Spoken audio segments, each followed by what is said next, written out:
Flying Elephant is often considered the worst instant win condition card in Yu-Gi-Oh! Because its effect is very clunky. Flying Elephant is a level 4 effect monster that says, once per opponent's turn, if this card would be destroyed by their card effect, it is not destroyed. Once per turn, during their end phase, if that effect was applied this turn, apply the following effect. During your next turn, if this card inflicts battle damage to your opponent by a direct attack, you win the duel. In other words, you can prevent Flying Elephant from being destroyed by an opponent's card effect once per their turn. And if then on the next turn you attack directly, successfully, and deal damage with Flying Elephant, you win the duel. If you're not super into Yu-Gi-Oh!, that might sound not super hard to pull off, or maybe it does sound super hard to pull off.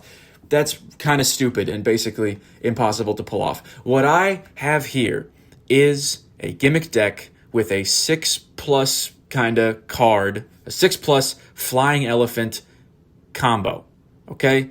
And here we go. I'm going to walk you through this game here that I just played against a bot. I had to stack both of our decks and not have them shuffled, but this is a forced Flying Elephant win condition that is actually kind of viable to play. So first I just have a Pot of Extravagance because I don't use the extra deck and it was helpful to get some more cards in my hand. Basically how this combo works is that this deck is a really mid Slifer the Sky Dragon deck that happens to have the necessary combo pieces for this absurdly not viable specific Flying Elephant combo. So as you can see, I'm just kind of letting it play out here. I picked the Blackwing deck for the bot to play because that's a bad deck, and it's unplayable for the bot when it's not shuffled, which helps me pull off this impossible combo. So here we go into my next turn. I'm going to summon Slifer. Now, the precipice, if you will, of this strategy is Slifer the Sky Dragon and Creature Swap and Call of the Haunted with Flying Elephant. And you'll see what I mean by that. Here I'm just doing a little bit of maintenance, clearing up my opponent's board. And so Slifer the Sky Dragon, very famous card from the anime, gains 1,000 attack and defense for the number of cards you have in your hand. And its second mouth, as they say in the show, its second half of its ability is that if your opponent, and you control Slifer, if your opponent summons a monster in attack mode, it loses 2,000 attack. And if it does, then it gets destroyed. If that 2,000 attack takes it down to 0 attack, it then gets destroyed.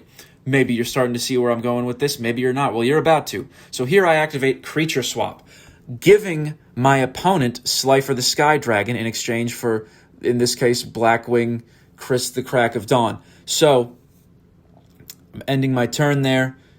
Here we go. Now it's my opponent's turn.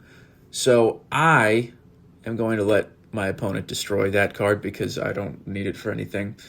I'm going to activate now the effect of Call of the Haunted because this effect of Slifer's second mouth is not optional. It's mandatory. So I would negate that attack for logistical reasons. And now I special summon Flying Elephant on my opponent's turn. Slifer knocks its attack down to 0, but it's not destroyed by its own effect. There goes my end phase. Now I've set up my hand with Raigeki because I need to clear my opponent's board for a direct attack, and Rush Recklessly because I need to actually deal some battle damage, and Flying Elephant's attack just got knocked down to 0, and the direct attack, here we go, battle phase, Flying Elephant, 6+ card combo, duel won by the effect of Flying Elephant.